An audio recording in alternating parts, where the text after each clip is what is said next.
Hello YouTube, and welcome to the comic book channel. Quick disclaimer, I'm in a different room tonight. I had to do this the other night too. It's just a little late and I can't go into my normal room because it's a little too loud and close to other rooms this late at night. So either way, just getting that housekeeping out of the way and then we'll start the video. As I said, this is the comic book channel. If this is your first time here and you like what you see, please remember to subscribe, leave me a thumbs up, definitely leave a comment if you can, letting me know how you feel about the content. So without further ado, let me get into what this video is about tonight, and that's going to be the fact that we need to talk about Cellies #1. This is the cover to Cellies #1. Came out this past Wednesday. It's a Lion Forge book, and it was created by David Stewart II, illustrated by Joe Flood, and this particular series was written by Dave Sheed. If you're not new here, you know I can't pronounce any name at all ever, so Sheed sounds fine to me. Either way, this isn't so much a review as it is a discussion about this book. Now, as far as I could tell, this is going to be a 3-part series. As we all know, Lion Forge isn't big in the game, so they don't have a lot of top-tier talent working for them or anything like that. And all of that's considered in this discussion. So just so you guys know, I'm not basing anything on personal feelings here. It has to do, it's definitely weighted with those things in its favor. Either way, to get to the reason why we need to talk about this book is because I feel like right now where we are in comics, where we are with the big two and the market with Image and Aftershock and smaller publishers like that, we need a book like this. We need not this book, but we need a book like this to work, I guess, is what I'm trying to say. And it doesn't. It completely falls flat. I'll get into the reasons why in a minute, but the reason we need a book like this is because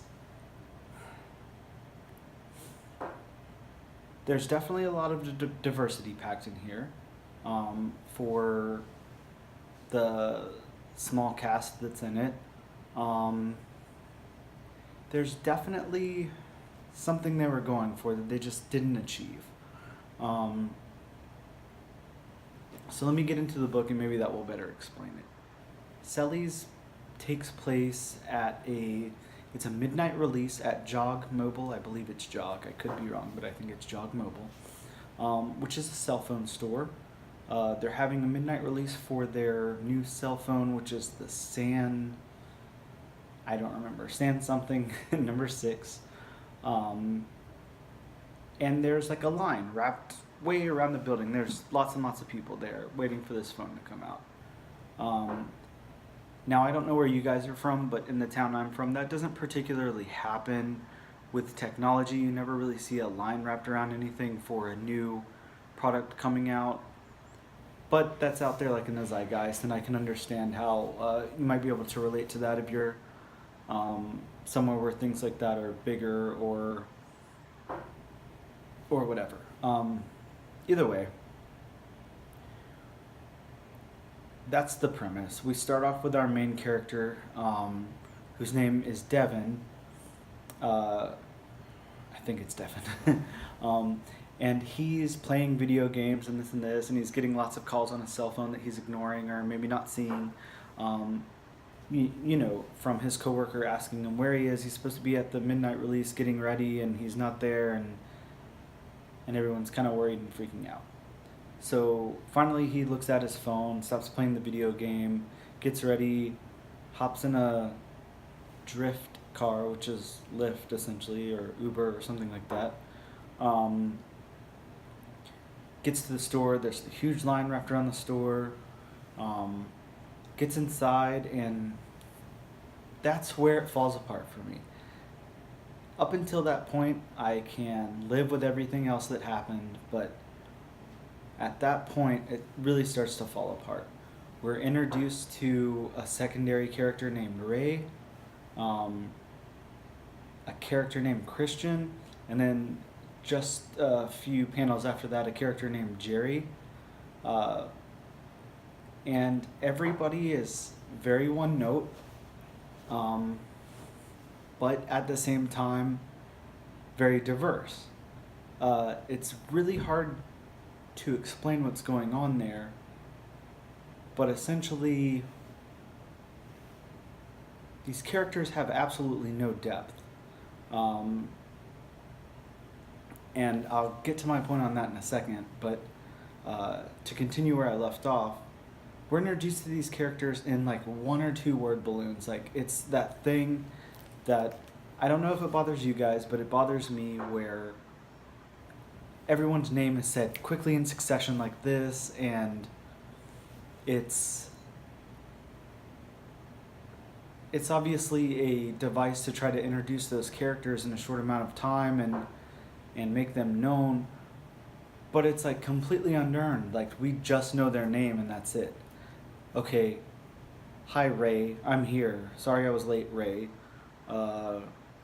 Devin, what's going on? Why were you late?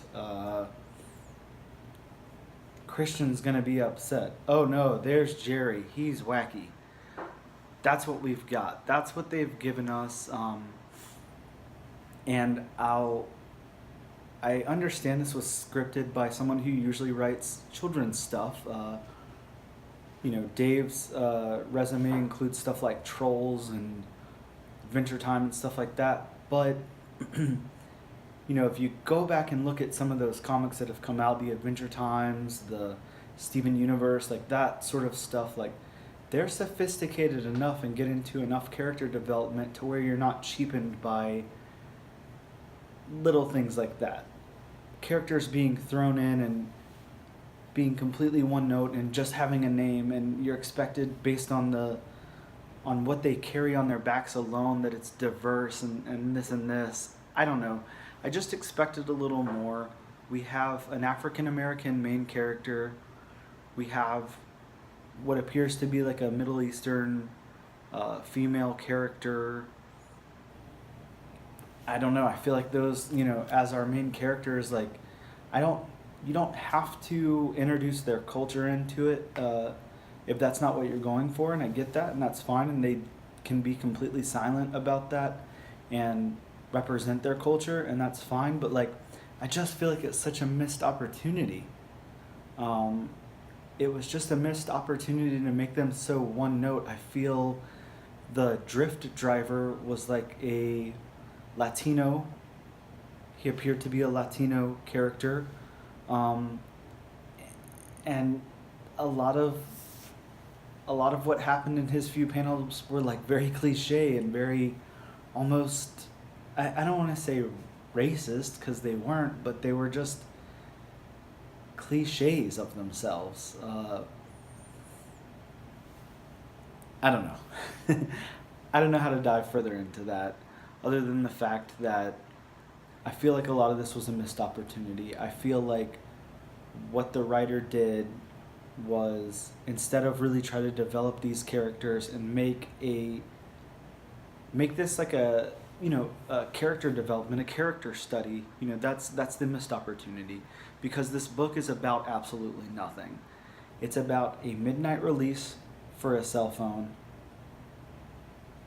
That's what everything's hyped up to be. Then we get inside, and all of a sudden, without any predisposition or warning or anything, the corporate office has sent out an email that said to put stickers on all the boxes saying that the phones could cause I don't know, some kind of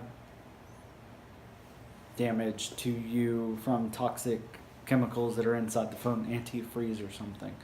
Um, and then, of course, every single case of phones has this problem. So we're not going to be able to have the midnight release now. So the manager has to walk out of the store, inform the customers of that, and that's it. From there, there's just one joke, and the joke is that this overly confident manager is going to go out and tell the people, and he's telling his employees, it's okay, they're going to be on my side by the time I tell them. And that's not what happens, and they throw things at him and pick him up, and from there our crew is just kind of laughing and goes home for the night, and that's the end of the book. Like I said, it's a 3-part, but like that was one and done. Like there's nothing else in this. There's no substance to this whatsoever. So again, I think that somebody really missed the mark on this. There was an opportunity to do something with this, other than just rely on the fact that the story was a midnight release of a cell phone, and that didn't happen, and that's the end. I just don't feel like we told any type of compelling story. And I'm not here to shit on somebody's project that they worked hard on, because I know they did, and I can tell, at least with the artwork, that, someone really tried here, but it failed miserably. This is a bad book. This is very bad. And I wanted it to be good. And I think that the creator and the writer have potential to do something good. But this is not it. It feels rushed, cliched, and completely boring. So, in all, that's why we needed to talk about Cellies. Because we need to expect more. Maybe not by putting these companies out of business or putting these writers out of work or anything like that, but just by letting them know, hey, what you went for wasn't executed well, and you need to do a better job. I don't know if throwing up some kind of review like that on the internet helps or not. But again, I don't wish any of the people, any of this creative team, like any harm or anything. I hope they go on to do more stuff, and I hope they go on to do better stuff. And the illustrator is doing a great job. His work looks good. But I just hope that they can learn and grow and not put out content like this and expect anyone to be satisfied with that. So those are my thoughts. If you guys can let me know if you read the book or not, what your thoughts on it were. And thank you so much for tuning in. See you guys tomorrow.